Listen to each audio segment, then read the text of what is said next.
ضرور کچھ دال میں کالا ہے، ہاں یہاں ضرور کوئی نہ کوئی گھوٹالا ہے، اور انڈیا تو یوں بھی گھوٹالے میں معروف ہی ہے، ملکی پیمانے پہ گھوٹالے ہو رہے ہیں۔ تو مولوی بھی، یہ تو کانگریس پارٹی کا بہت بڑا نیتا آدمی ہے بھائی اسد مدنی صاحب، تو انہوں نے قراردادیں منظور کی ہیں۔ انٹرنیٹ پر کسی نے مجھے فیکس کیا ہے، اس فیکس میں لکھا ہے اہل حدیثوں کے مدرسوں میں اپنے بچوں کو کبھی داخلہ نہ کروانا، ہم بالکل قرارداد منظور کر رہے ہیں۔ ہم نے کہا واہ بیٹا واہ، بالکل اپنے باپ داداؤں والی زبان استعمال کر رہا۔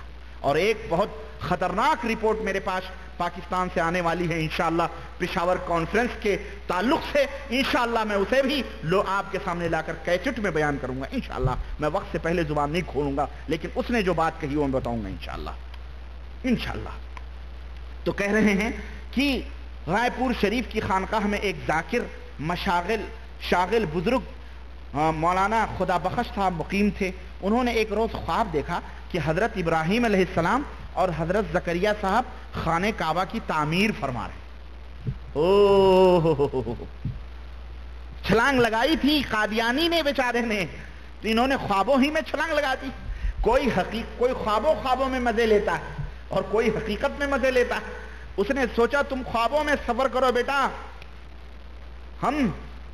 تم خوابوں میں ملتے رہو، ہم حقیقتوں میں ملاقات کر لیتے ہیں، تم خواب ہی کرتے رہو۔ تو یہ خوابوں میں وہ ارمان پل رہے ہیں۔ کیا پل رہے ہیں؟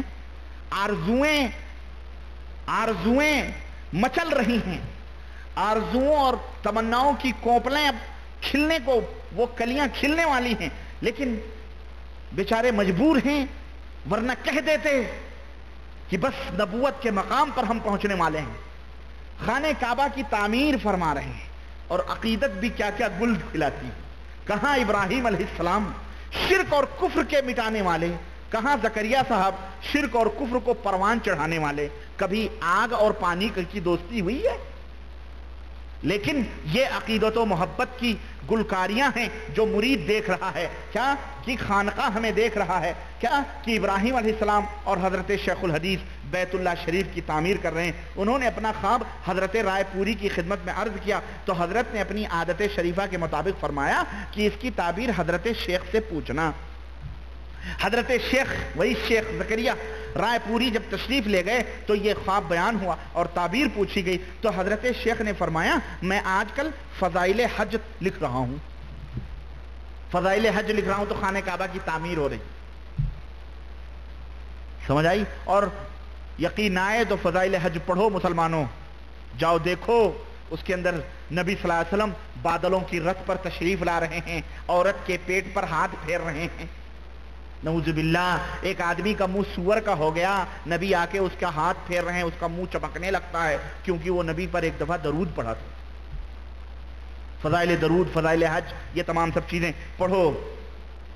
خیر کہتے ہیں بہت کچھ ہے، بہت۔ حضرت شیخ فرماتے ہیں، خیر یہ رسالہ حجت ساری کتابوں کو باقاعدہ انہوں نے جناب علی، اس سے بھی زیادہ آپ کو میں بتاؤں فضائل درود شریف کے متعلق بشارت ہوئی ہے۔ کیا کہ فضائل میں سب سے پہلا رسالہ فضائل قرآن حضرت شاہ یاسین نگینوی خلیفہ گنگوہی کی فرمائش پر تالیف ہوا۔ اسی طرح عرصے کے بعد موصوفی کی فرمائش پر فضائل درود شریف لکھا گیا۔ علی گڑھ میں ماجد علی نے خواب دیکھا کہ حضور کی زیارت ہوئی، فرمایا زکریا فضائل درود شریف کی وجہ سے اپنے معاصرین پر سبقت لے گیا ہے۔ نبی صلی اللہ علیہ وسلم کو پتا تھا زکریا صاحب فضائل درود لکھ رہے ہیں، اور ان کے جو ہم عمر ہیں سب کے اوپر کیا لے گیا وہ؟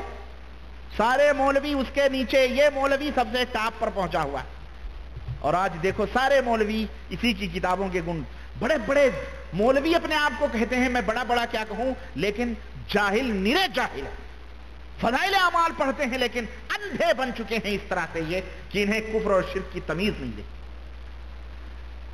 کہتے ہیں کہ ایک خواب جس خود حضرت نے حضور اکرم صلی اللہ علیہ وسلم کی یہ الفاظ مبارک سنے تھے، مجھے ان کی یہ ادا بہت پسند ہے۔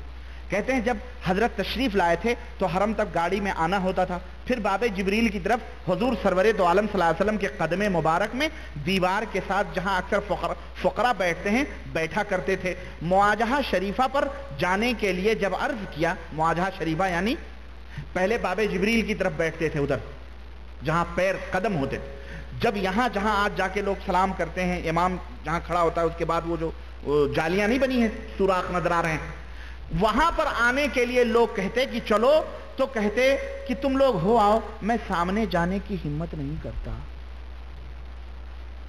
میں سامنے جانے کی ہمت، استغفر اللہ۔ یہ عقیدے ہیں، اور یہ وہ عقیدے ہیں جو اللہ کی قسم کفر ہیں، یہ وہ عقیدے ہیں، یہ عقیدہ بیان کر رہے ہیں زکریا صاحب کہ نہ میں سامنے نہیں جاتا ہوں، کیوں؟